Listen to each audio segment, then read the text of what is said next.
반갑습니다. 오늘 거듭한 주일 2020년 추수감사 주일입니다.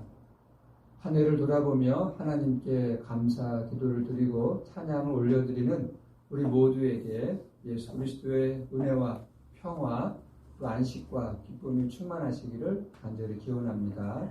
아멘. 신약 성경이 기록된 시기는요, 지금으로부터 약 2000년 전인데요, 기원 후 50년경부터 100년 어간입니다. 그 사이에 신약 성경이 기록되었어요. 27권이지요. 신약 성경 중에서 27권 중에서 가장 먼저 기록된 성경이 바로 데살로니가 전서입니다.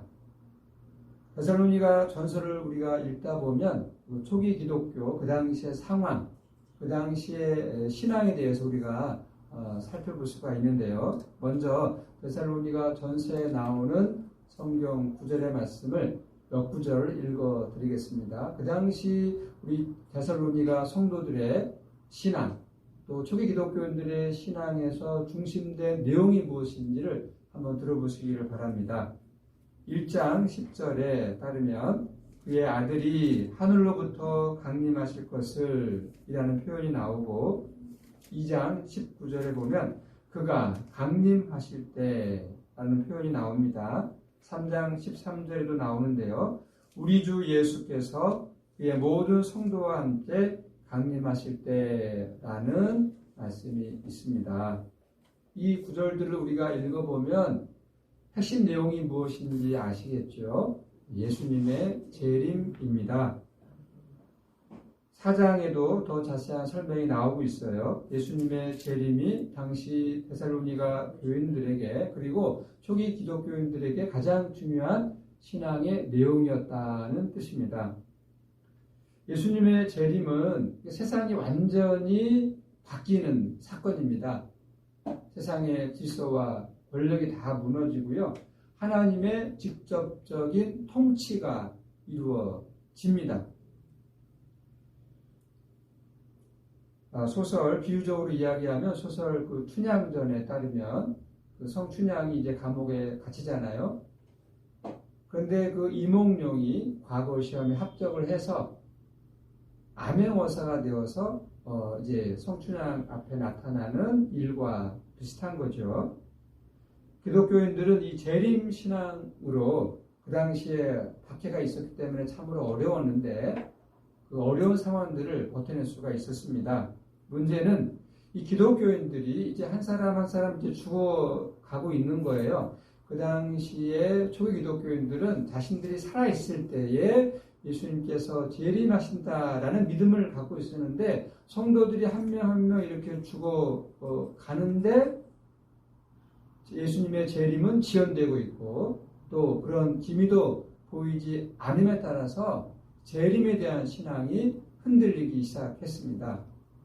따라서 바울은 이 문제를 오늘 설교 본문 바로 앞 대목에서 설명하고 있어요. 4장 15절 말씀은 이렇습니다. 우리가 주의 말씀으로 너희에게 이것을 말하노니 주께서 강림하실 때까지 우리 살아남아 있는 자도 자는 자보다 결코 앞서지 못하리라. 이 구절에 따르면 두 종류의 사람이 나오거든요. 살아있는 사람 그리고 자는 사람이 나옵니다. 자는 사람은 어떤 사람이겠어요? 죽은 사람을 가리킵니다. 그러니까 어떤 말이냐면 이미 죽은 사람이나 지금 살아있는 사람이나 시간상으로는 물론 차이가 있죠. 시간상으로는 차이가 있지만 죽은 사람이나 살아있는 사람이나 시간상으로는 아무런 차이가 없다는 뜻입니다. 이런 말을 들으면 그 말이 안 된다라는 생각을 하겠죠. 당연히 우리가 세상에서 경험하는 것은 무엇입니까? 살아있는 것과 죽은 것은 이것이 뛰어넘을 수 없는 결정적인 차이잖아요. 죽은 사람이나 살아있는 사람이나 시간상으로는 아무런 차이가 없다라고 하는 이 바울의 말을 우리가 이해하기 위해서는 시간에 대한 새로운 이해가 필요합니다. 시간을 양쪽으로만 보면 바울의 이런 말은 틀린 말이 되겠죠. 그러나 시간을 질적인 차원에서 바라보면 바울의 말은 맞습니다. 예수님의 재림으로 인해서 발생하는 그 새로운 생명의 관점에서 보면 언제 죽었느냐 하는 것은 무의미해지기 때문입니다. 예를 들어 보겠습니다. 여기 우리 이 건물 3층에 탁구장이 있잖아요. 여기 탁구 동호인이 2명이 있습니다. 한 사람은 30년 전부터 탁구를 시작해서 30년 동안 탁구를 해온 사람이 있고요. 또 한 사람은 이제 탁구를 배운 지가 이제 3년 됐습니다. 한 사람은 30년, 한 사람은 3년 동안 탁구를 하고 있는 거죠. 얼마 동안 탁구를 했느냐라고 하는 이 시간의 관점에서 보면 30년과 3년은 큰 차이가 있는 거죠. 그러나 이 탁구 실력이라고 하는 관점에서 보면 이 시간은 아무런 문제가 되지 않습니다. 이 두 사람이 실력이 똑같아요. 정말 최고 수준의 아마추어이지만 최고 수준에 도달했습니다. 그렇다면 30년 탁구 친 사람이나 3년 탁구 친 사람은 이 탁구 실력의 관점에서 보면 아무런 문제가 되지 않지요. 실력이 같기 때문에 그 시간은 별 문제가 되지 않는 것입니다. 바울이 말하기를 이미 죽은 사람이나 지금 살아있는 우리나 이 예수님의 재림의 관점에서 보면 아무런 차이가 없다는 거예요. 그 시간 차이는 아무런 문제가 되지 않는다라고 이야기하고 있습니다. 왜 이런 말을 할까요? 그 예수님의 재림은 절대적인 사건이기 때문에, 절대적인 생명 사건이기 때문에 다른 그 어떤 것도 개입할 여지가 없습니다. 그 절대적인 생명 사건 앞에서는 시간도 문제가 되지 않고 그 사람이 어떤 사람이냐도 결코 문제가 되지 않는 거죠. 이 사실을 안다면 예수님의 재림이 지연되고 있다, 예수님의 재림이 지금 이루어지지 않고 있다라고 하는 것은 아무런 문제가 되지 않습니다. 2000년 전에 죽은 성도들이나 지금 살아있는 우리나 예수님의 재림 사건 똑같은 거죠. 아무런 차이가 없습니다. 그래서 바울은 데살로니가 전서 4장 18절에서 이렇게 말합니다. 이러한 말로 즉 재림 지연을 걱정하지 말고 서로 위로하라 권면했습니다. 이게 언제 죽으나 이미 죽은 사람이나 지금 살아있는 사람이나 시간적으로는 아무런 문제가 되지 않는다. 예수님의 재림이 지연되고 있는 것은 문제가 되지 않는다라는 이런 바울의 설명 또 권면을 듣고 재림에 대한 신앙, 이런 문제가 완전히 다 해결되는 것은 아니죠. 그러면 예수님의 재림이 언제 임하느냐, 그런 시간에 대해서 여전히 궁금한 점이 남아있는 거죠. 재림의 순간을 무작정 기다린다는 것, 이게 참 어려운 일이거든요. 그래서 바울은 5장 1절 이하에서, 우리가 같이 오늘 읽었는데 5장 1절 이하에서 이 도둑 이야기를 꺼내고 있습니다. 이 이야기는 바울이 예수님의 말씀에서 빌려온 이야기인데, 마태복음 24장 36절 이하에 따르면 이런 주제, 예수님이 언제 다시 재림하시느냐, 이런 주제를 가지고 말씀을 하셨거든요. 하나님의 때는 아무도 모르기 때문에, 도둑이 언제 들어올지 모르기 때문에 그런 것처럼 깨어서 준비하라, 그런 말씀이죠. 바울은 오늘 본문 1절과 2절에서 이렇게 말하고 있습니다. 한번 다시 들어보십시오.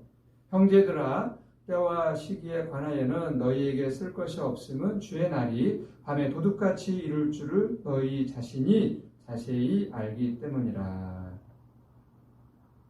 주의 날이 밤에 도둑같이 온다라는 이런 이야기를 들으면 좀 불안한 마음이 없지 않아 있죠.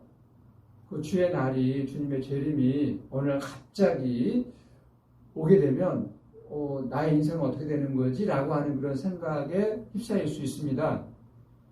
기독교의 열광적인 종말론자들에게서 이런 현상을 자주 우리가 볼 수 있는데요. 세상 마지막이 왔으니까 준비하라는 거예요. 우리가 모이는 이 모임에 들어오지 않으면 너희들 다 멸망이야. 지옥이야. 이제 그렇게 위협하는 사람들이 있었어요. 다른 한편으로 이런 말, 주님의 재림이 언제 올지 몰라. 이런 말을 들으면 어떤 또 사람들은 그거는 종교적인 망상에 불과해 헛소리야. 이렇게 무시하기도 합니다. 주의 날이 밤에 도둑같이 온다는 이 바울의 말은 무슨 뜻이며 또 그 바울의 말은 일리가 있고 또 설득력이 있는 말일까요? 먼저 바울이 말하는 이 주의 날이 무엇인지를 우리가 좀 생각을 해 보아야 되겠죠. 한번 들어보십시오. 우리가 살다 보면 행복한 순간들이 우리에게 다가옵니다. 우리 성도님들은 어느 때 행복을 느끼셨습니까? 가장 행복한 순간은 언제였습니까?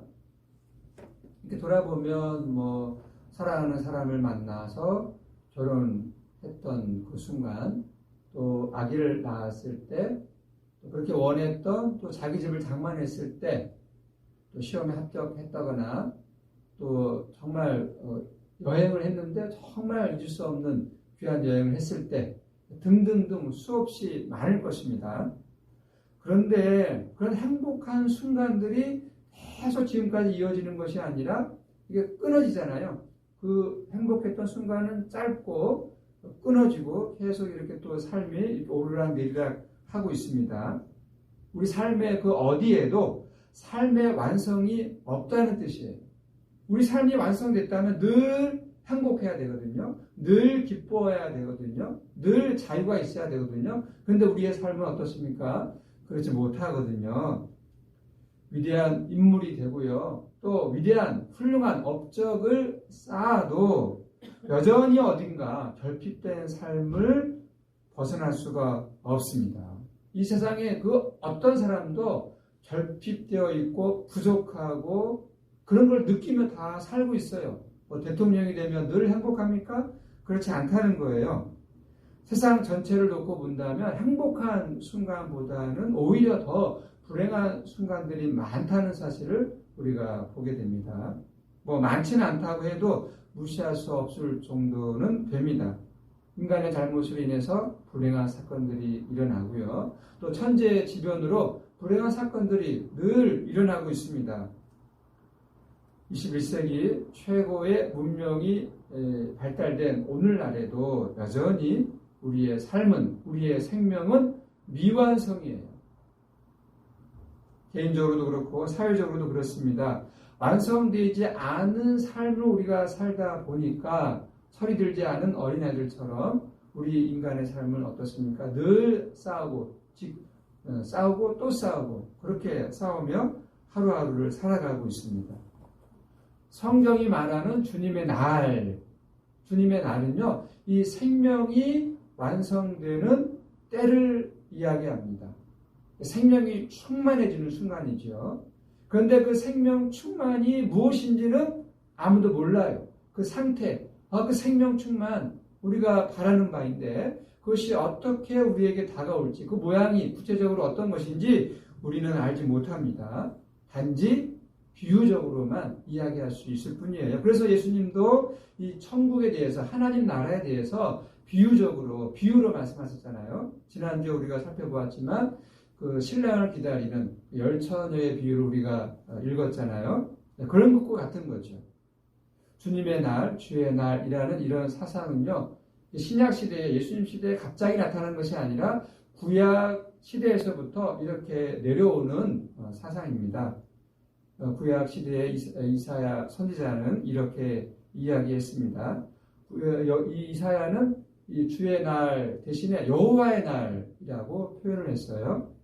이사야 2장 17절의 말씀입니다. 그 날에, 여호와의 날이죠. 그 날에 자고한 자는 굴복되며 교만한 자는 낮아지고 여호와께서 홀로 높임을 받으실 것이요. 2장 4절의 말씀입니다. 무리가 그들의 칼을 쳐서 보습을 만들고 그들의 창을 쳐서 낫을 만들 것이며 이 나라와 저 나라가 다시는 칼을 들고 서로 치지 아니하며 다시는 전쟁을 연습하지 아니하리라.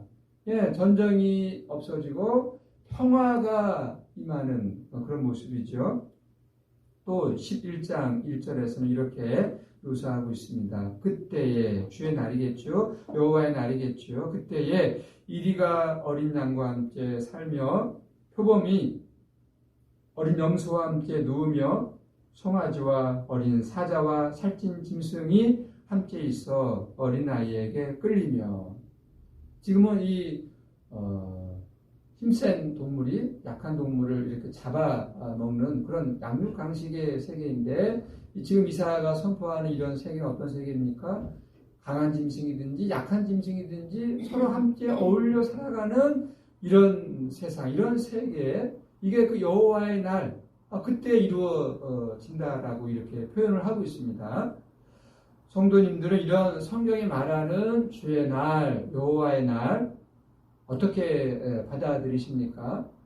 그렇지, 그런 날을 전쟁이 없고 더 이상 싸움과 경쟁이 없고 평화가 있고 이 약한 자이든 또 강한 자이든 그런 차별과 구별이 없이 모두가 차별 없이 평등하게 서로 이렇게 평화롭게 살아갈 수 있는 그런 세상 꿈꾸며 살아가야지, 그런 강렬한 느낌이 오십니까? 아니면 이 세상살이가 너무나 바빠, 힘들어, 내 발등에 불을 지금 끄기도 바빠, 아니면 이 세상살이가 너무나 재미있어서 이런 주의 날, 여호와의 날 귀에 들어오지 않거나 나와는 관계없는, 나와는 좀 거리가 있는 그런 이야기로 들리십니까?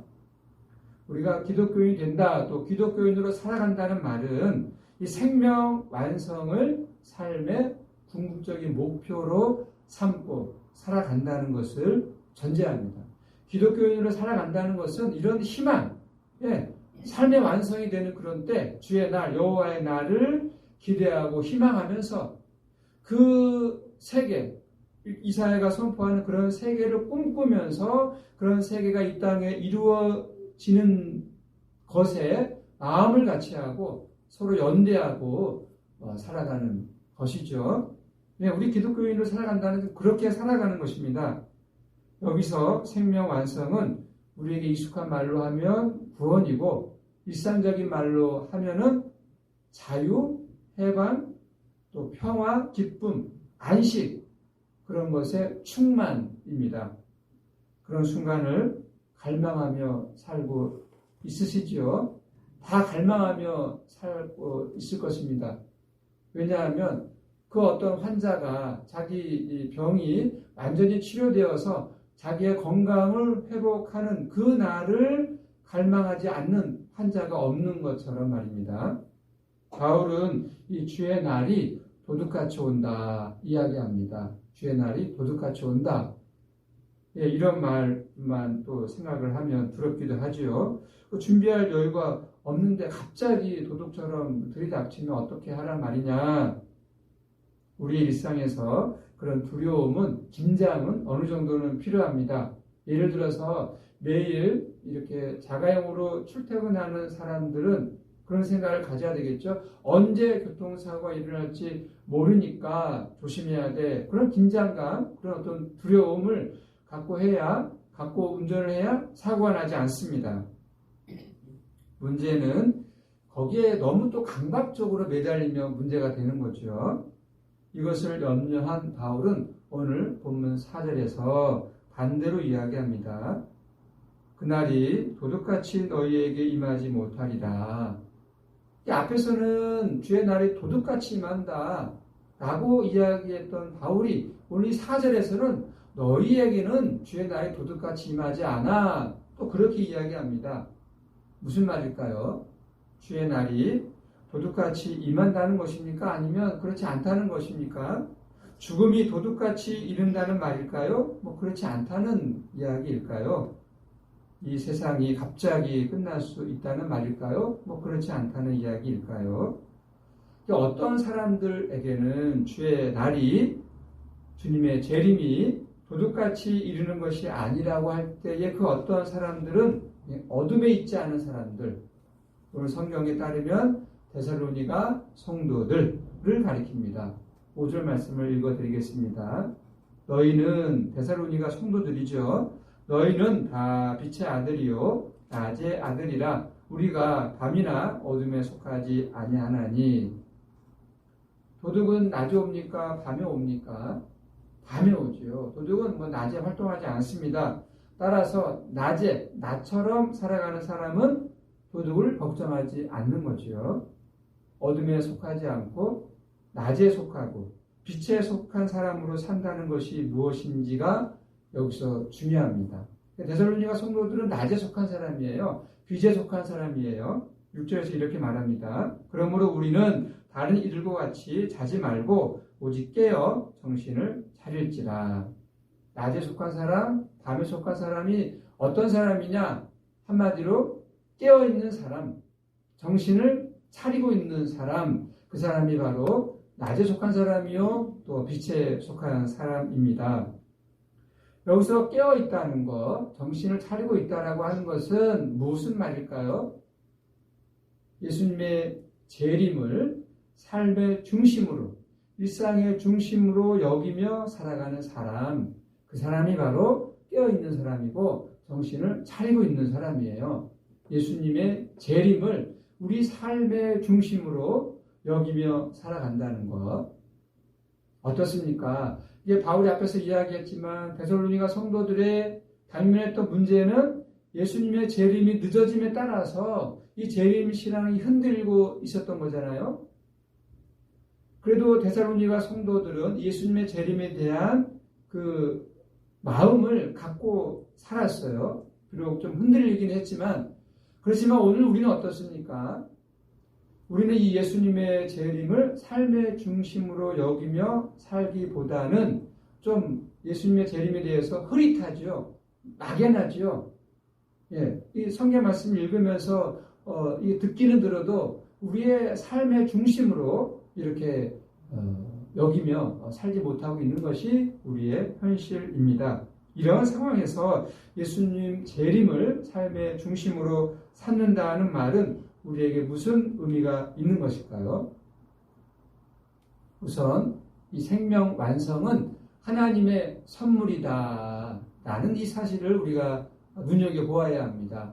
이 사실이 즉 생명 완성은, 구원은, 자유와 해방, 또 평화와 기쁨, 안식은 하나님의 선물인데 이것이 눈에 저절로 다 보이는 것은 아니에요. 생명 완성이 하나님의 선물이라는 사실을 우리가 눈여겨보기 위해서는 일단 우리가 하나님의 피조물이다. 이 사실을 우리가 알아야 합니다. 우리는 하나님의 피조물이에요.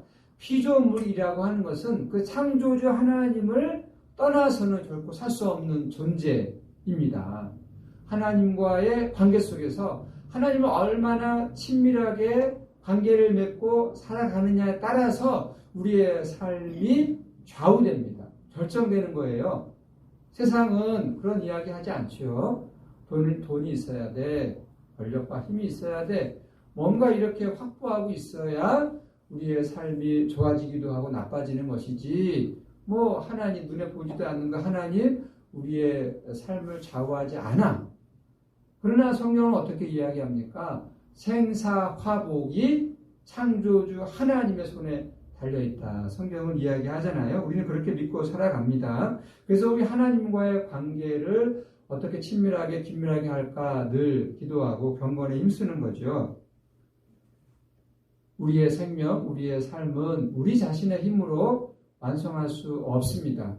거꾸로 자기 생명, 자기가 완성할 수 있다라고 주장하는 삶의 태도가 바로 성경이 말하는 죄입니다. 내 생명, 나의 삶, 내가 얼마든지 이렇게도 저렇게도 할 수 있어. 이런 삶의 태도가 죄입니다. 하나님 없어 나는 얼마든지 행복할 수 있고 자유를 누릴 수 있고 재미있게 살 수 있어 라고 하는 삶의 태도가 죄입니다. 자기 삶을 자기가 완성하지 못한다는 사실을 실제로 아는 사람은 그래서 겸손할 수밖에 없습니다. 그리고 정신을 차리고 깨어 있어서 구원자이신 그 창조주 하나님을 찾는 거죠. 시편에 보면 늘 시편을 쓴 사람들이 하는 이야기가 무엇입니까? 하나님께 부르짖는다는 거예요. 내 형편이 이렇게 어려우니 사람 의지하지 않고 그 하나님에게 나아가 부르짖고 기도하고 그랬더니 하나님이 나에게 기쁨을, 나의 문제를 해결해 주셨다라고 하는 것이 시편의 고백이거든요. 여기 어떤 집에 불이 났어요. 불이 났습니다. 창문이나 또 현관이 다 불길에 휩싸여서 자기 힘으로는 이 밖으로 나갈 수가 없는 거예요. 밖에서 소리가 들립니다. 그 소방대원이 곧 이제 들어갈 테니까 조금만 참고 기다리세요. 그래서 이 집안에 지금 불이 난 이 사람은 어떻습니까? 그 이야기를 듣고 이 소방대원이 어디서 언제 들어올까 이게 주의를 기울이고 살피고 있는 거죠. 긴장을 하고 깨어 있는 겁니다. 이런 설명이 여전히 멀리 느껴지십니까? 우리가 마치 이 불난 집 안에 갇혀 있는 사람과 같은 존재인 거죠. 불이 났습니다. 우리 힘으로는 어떻게 밖으로 나갈 수가 없는 거예요. 우리가 피조물이고 하나님이 창조주라는 이 사실을 고백한 성경시대 사람들은 이 시간의 신비 앞에서 한편으로는 두려워하고 다른 한편으로는 즐거워했을 것입니다. 시간에 신비가 있어요. 시간은 참 신비롭습니다. 오늘은 2020년 11월 15일이죠. 그런데 제가 오늘은 2120년 11월 15일입니다. 라고 이야기한다면 무슨 미친 소리냐, 정신없는 소리냐 라고 생각할 것입니다. 시간은 하나님의 피조물이기 때문에 그것 자체로 절대적인 것이 아니에요. 어제와 오늘이 이렇게 분명하게 구분이 되고 오늘과 또 내일이 분명하게 구분되는 것이 아닙니다. 오늘 지금과 또 100년 후는 한 순간일 수 있어요. 앞에서 바울은 주의 강림 앞에서 먼저 죽은 사람과 지금 살아있는 사람 사이에 그 시간적으로는 아무런 차이가 없다라는 이야기를 했지 않습니까? 그래서 성경도 하나님에게는 이 하루가 천년 같고 천년이 하루 같다라고 하는 이 시간의 신비, 만약 100년이 한 순간이라면 오늘 우리가 맞이하는 하루하루 일상도 순간입니다. 한 순간이니까 무의미하다는 뜻이 아니라 시간이 신비롭다는 거예요. 창조주 하나님 안에서 현재와 미래가 한순간이라면 오늘과 미래가, 오늘과 천년 후가, 오늘과 만년 후가 한순간이라면 예수님의 재림이 이미 현재에 들어와 있다는 것도 말이 되는 거죠. 종말에 일어날 예수님의 재림 사건이 현재 지금 여기에 일어났다. 왜요? 현재와 미래는 한순간이기 때문에 같습니다. 같다는 말이 성립이 되는 거예요. 현재가 미래고 미래가 현재라고 하는 우리의 일상에 예수님의 재림이 일어났다는 거예요. 생명 완성이 이미 우리 가운데 이루어졌다라고 하는 이 말이 성립이 됩니다. 여기서 이 신학적인 사유의 도움이 약간 필요한데요. 하나님 나라, 즉 종말론적인 생명 사건은, 생명 완성은 아직은 아니지만 동시에 이미 일어났다라고 하는, 아직은 아니지만 이미 동시에 일어났다라고 하는 이런 신학적인 사유가 있어요. 하나님의 절대 생명 안에서 미래와 현재는 하나라는 뜻입니다. 미래가 현재 지금 여기에 은폐의 방식으로 숨어 있는 방식으로 있다는 거죠. 미래가 여기에 들어가 있다는 이 시간 개념이 기독교에서 말하는 시간 개념이기도 합니다. 우리가 가끔 위대한 예술가들 이야기합니다. 화가들, 또 음악가들 이야기하는데 위대한 작품을 남겼던 그 화가나 미술가들에게 있어서, 음악가에게 있어서 초기에 그 시절이 있었을 거 아니에요. 그 위대한 화가나 음악가의 그 대가의 모습이 초기 시절에 숨어 있는 거죠. 예, 미래의 그 어떤 모습이 과거에 이제 숨어 있는 거잖아요. 오늘 우리의 모습이 10년 전에, 20년 전에, 30년 전에 숨어 있다라고 이야기할 수가 있는 겁니다. 우리가 하나님을 창조주로 믿는 사람이라면 오늘의 일상에 지금 우리가 맞이하는 이 하루하루의 종말의 절대 생명, 하나님의 그 절대 생명이 예수님의 재림이 숨어 있다는 사실을 우리가 느끼게 될 것입니다. 오늘은 추수감사절입니다. 우리가 직접 농사를 하는 것은 아니에요. 그러나 농자, 천하, 지, 대본이라는 말을 끌어오지 않는다 하더라도 농사야말로 인간의 삶에서 가장 중요한 핵심이라는 사실을 모르는 사람은 없지요. 스마트폰 없어도 자동차 없어도 살 수 있지만 농산물이 없다면 사람은 생명을 유지할 수 없습니다. 저는 우리나라가 이 세계에서 경제적으로 잘 사는 나라가 되기보다는 농사를 잘 짓는 나라가 되었으면 합니다. 우리 우선 농산물에 자급자족을 했으면 좋겠습니다. 흔히들 그런 말 많이 하죠. 우리나라 이 좁은 땅덩어리, 자원도 없는 이 나라에서 먹고 살 수 있는 유일한 길은 수출을 많이 해야 우리가 잘 먹고 잘 살 수 있다. 그런 말들을 많이 합니다. 이 경제적 논리로는 맞는 말이죠. 일리가 있습니다. 그러나 문제는 우리가 땅이 좁고 자원이 부족해도요. 우리가 농사를 자급자족하면서 또 일용할 양식을 충분히 이렇게 생산할 수는 있습니다. 경제 논리로 이렇게 들어가다 보면 그렇게 살면 우리가 잘 살 수 없어라고 이야기하실 분들이 많이 있겠습니다만은 그래서 이 모든 문제가 경제 논리로만 흘러간다면 우리는 이 성경이 말하는 또 예수님이 말씀하시는 이 생명, 하나님의 생명, 하나님의 직접적인 통치 그런 것들을 우리가 잃어버릴 수가 있다라고 하는 거예요. 쌀만 해도 그렇죠. 쌀 하면 우리가 돈만 있으면 마트나 시장에 가서 얼마든지 살 수 있는 상품이지라고 생각을 많이 하잖아요. 우리 현대인들은 모든 것들이 돈을 가지고 사거나 팔 수 있는 물건, 상품으로만 대하는 경우가 많이 있습니다.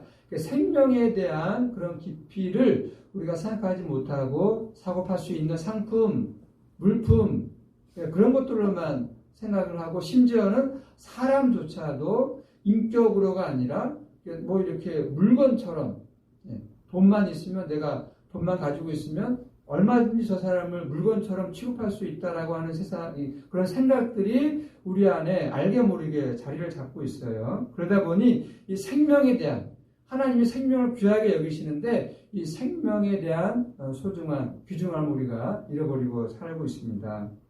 여기 쌀을 전혀 다른 차원에서 바라보는 사람이 있어요. 그 사람은 벼농사 자체를 직면합니다. 거기서 벌어지는 온갖 조화로운 생명 현상에 황홀감을 느낍니다. 그 사람은 창조 영성에 들어가 있는 사람이고 깨어있는 사람, 정신을 차리고 있는 사람입니다. 우리가 다시 농경시대로 돌아가야 한다는 말도 아니고요. 그런 시대로 돌아갈 수도 없습니다. 우리가 해야 할 다른 소중한 일들도 많습니다. 관건은 우리의 일상이 하나님의 그 절대 생명에 긴밀하게 연결되어 있다는 이 사실을 우리가 눈여겨보는 것이고 거기에 우리의 마음을 집중하며 관심을 갖고 살아가는 것입니다. 정신을 차리고 하나님의 생명이 오늘 우리와 깊이 연결되어 있다. 하나님 없이는 우리가 살 수 없다라고 하는 이 생명 사건에 집중해야 합니다. 그런 삶의 태도를 가리켜서 성경은 재림신앙, 주의 날, 여호와의 날 그렇게 이야기합니다. 그렇습니다. 주님의 날이 오고 있습니다. 오고 있어요. 아니 이미 우리 문 앞에 당도했습니다. 정신을 차리고 깨어 있는 사람은 그 문을 두드리는 소리가 들릴 것입니다. 오늘 바울의 권면처럼 깨어 있는 정신을 차린 예수님의 재림 사건, 생명 그 사건에 우리의 눈과 마음을 집중하며 살아가시기를 간절히 바랍니다. 아멘.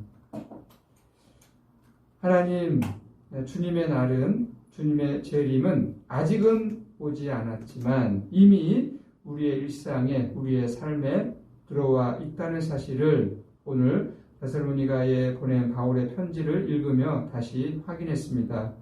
우리의 생명, 우리의 삶은 우리의 지혜와 힘이 아니라 하나님의 은총과 능력으로 결정되고 완성된다는 이 사실 앞에서 겸손하며 기뻐하며 감사하며 살아가도록 우리를 붙잡아 주시옵소서. 예수님의 이름으로 기도드립니다. 아멘.